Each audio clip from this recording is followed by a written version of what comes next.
I'm Jeremy Brecker with the Labor Network for Sustainability, and in this strike commentary, I'll talk about what really happened in the first Trump resistance. As we grapple with how to live through and ultimately terminate the nightmare of the second Trump regime, we can gain a lot from examining the myths and the realities of the resistance to the first Trump regime. During the first Trump presidency, there was an outpouring of resistance to his rule that was unique in U.S. history, in the range of issues it addressed, the diverse constituencies it engaged, and the multiple forms of action it exhibited. In some ways, it resembles the movements resisting dictators in Eastern Europe and Latin America, which encouraged citizens to engage in every kind of resistance action available to them. It was, to borrow a term from the Eastern European democracy movements of the 1980s, a form of social self-defense. Because the conditions prevailing in the second Trump regime differ in many ways from the first Trump resistance is not something to be imitated today. But it can provide us with lessons both positive and negative, and it can provide inspiration that social self-defense can blunt and eventually overcome Trumpian juggernauts. There are three myths circulating about the resistance to the first Trump regime that are both false and deeply demobilizing. Myth 1. Demonstrations, marches, and other big national mobilizations detracted from a focus on local organizing. In reality, big national mobilizations like the Women's March, the student gun control demonstrations, and Black Lives Matter saw a synergistic interaction between gatherings of millions of people and the formation of tens of thousands of local organizations. Myth 2. The resistance movements failed to wield power. In reality, they exercised enormous, though often dispersed power through the expansion of participation in electoral politics, the definition of Trump's policies, and direct actions like the government worker sickouts and the threatened general strike that halted Trump's efforts to shut down the federal government. Myth 3. The resistance movements failed or were ineffectual in countering Trump and ending his rule. In reality, they had a great impact, for example, by preserving Obamacare and limiting the expulsion of immigrants, containing and eventually dethroning Trump and Trumpism in the 2018 and 2020 elections, and laying the basis for blocking Trump's attempted coup after his 2020 election defeat. The first Trump resistance had genuine weaknesses from which we need to learn. Although it exhibited a great deal of cooperation among different movements and constituencies, it was unable to form a visible, unified opposition that could present a common alternative to Trumpism. Of necessity, it initially emerged primarily as a spontaneous response to what people were feeling and the conditions they faced. But it did not develop from a series of spasmodic uprisings to a continuous, visible opposition. And it remained primarily an expression of outrage, more than a movement based on strategic foresight regarding future possibilities, such as Trump's impending coup attempt. From the day Donald Trump was elected president, millions of people began to resist his agenda. Demonstrations against Trump broke out in U.S. cities. Police chiefs, mayors, and governors declared they would not implement his attack on immigrants. Thousands signed up to accompany threatened immigrants, religious minorities, and women. And technical workers pledged that they would not build databases to facilitate discrimination and deportation. Discussion of how to resist the Trump regime broke out at dinner tables, in emails among friends, on social media, and in community gatherings. Resistance involved every level of society, from grassroots to governors and judges. These actions and others that followed may well represent the greatest outpouring of civil resistance in U.S. history. They targeted nearly every aspect of Trump's devastating and wide-ranging agenda, and succeeded in blocking much of it. Over the first years of the Trump presidency, millions of people engaged in various forms of protest, including the Women's March, the March for Science, the People's Climate March, Black Lives Matter, the Fight for 15, the March for Our Lives, the May Day Immigrant Rights Marches, #MeToo, the Red State Teachers Rebellions, the mass sick-outs against government shutdowns, and more. They constituted a mass popular intervention in the political arena.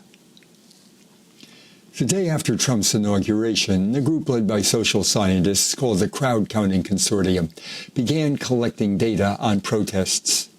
The consortium estimated that in 2017 there were between 6 million and 9 million protesters, and that nearly 90% were protesting Trump or his agenda. The largest single-day demonstrations in the first year of Trump's presidency, with tens of thousands joining each, included the airport protests against Trump's proposed immigration ban, the Day Without an Immigrant, the Day Without Women, the March for Science, the March for Truth, the LGBTQ Pride marches, protests and rallies in support of the Affordable Care Act, gatherings to oppose white supremacist violence, and protests against the Republican tax bill. The early months of 2018 saw 3 mobilizations with well over 1 million participants each: the Second Women's March, the National Student Walkout, and the March for Our Lives. Between 2.5 million and 4 million people participated in more than 6,000 protests in March 2018 alone. There was a widespread recognition of commonality among the diverse concerns that animated the resistance.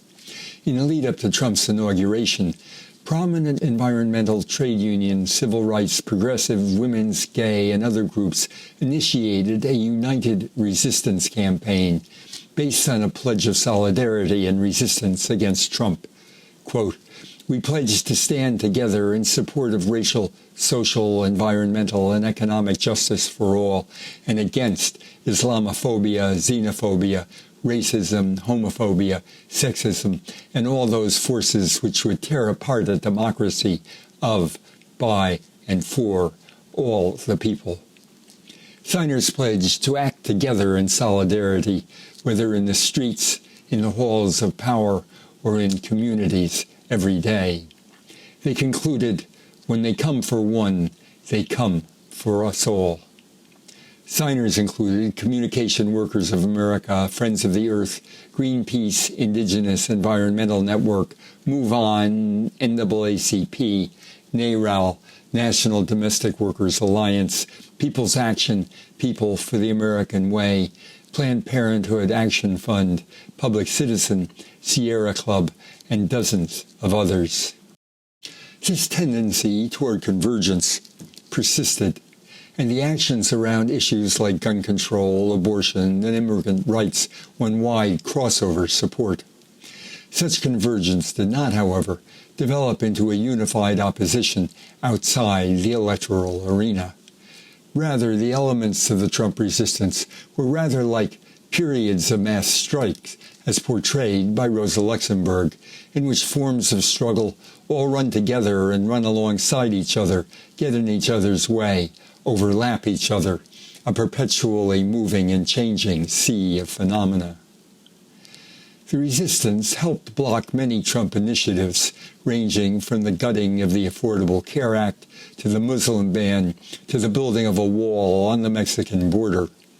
Perhaps its most dramatic success was forcing an end to Trump's shutdown of the government and using the threat of a general strike to keep the government open. When President Trump refused to sign any appropriations bill that did not fund his proposed Mexican border wall, the result furloughed 400,000 government workers without pay, forced 400,000 others deemed essential to work without pay, and put over 500,000 federal contract workers out of work. It was the largest lockout in U.S. history.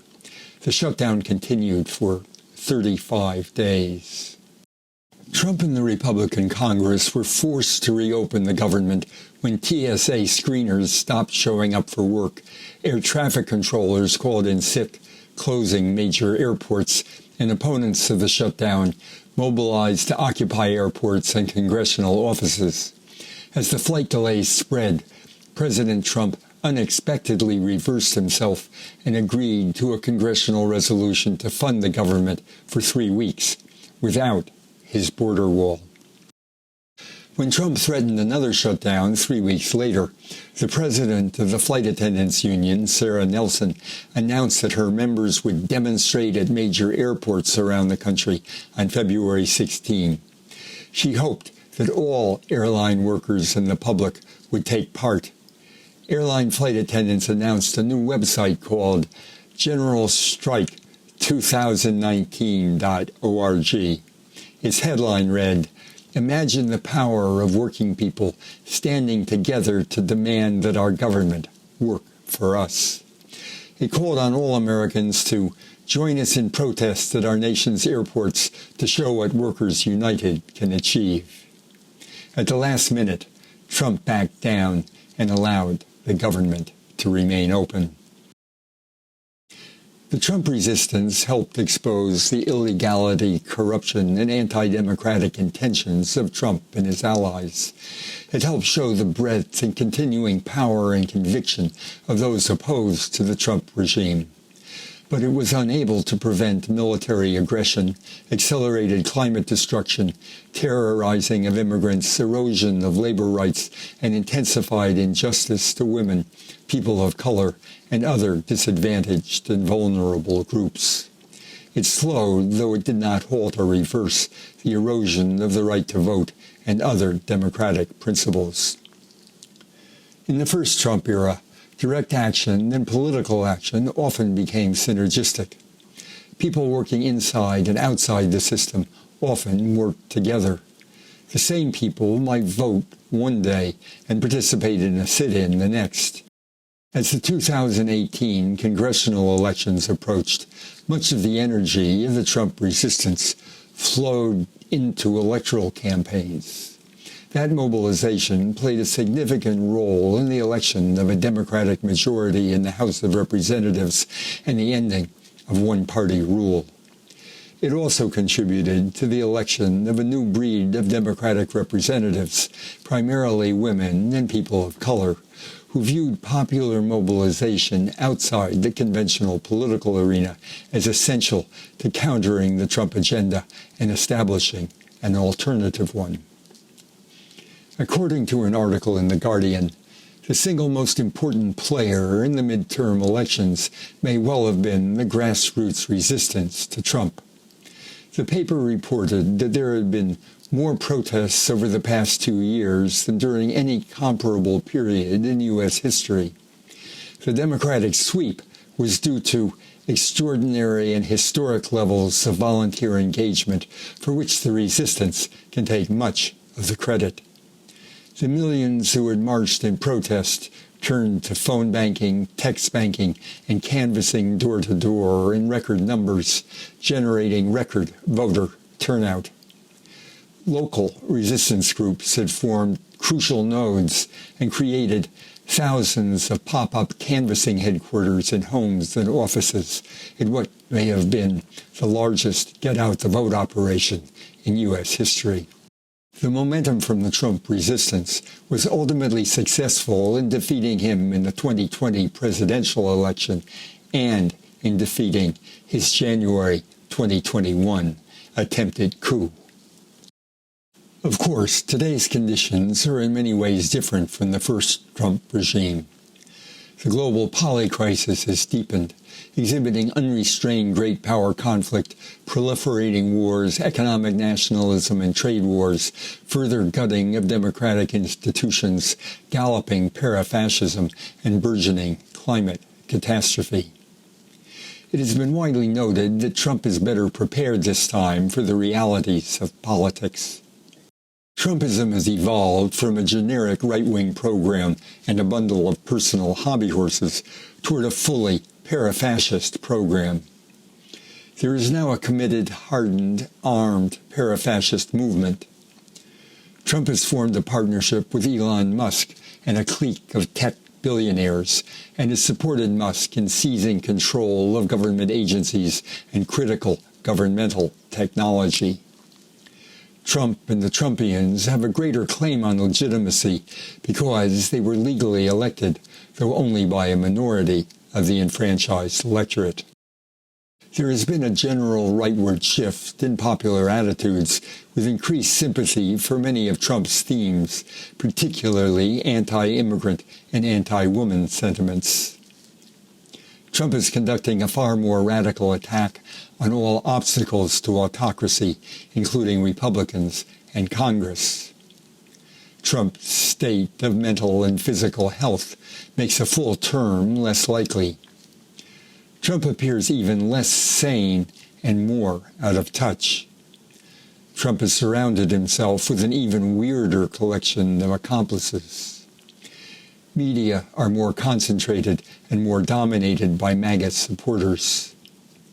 Many early accounts suggest that those who oppose Trump, however outraged they may be, are also discouraged about the prospects for action to counter or remove him. The strategy for social self-defense proposed in my upcoming commentaries will take these factors into account.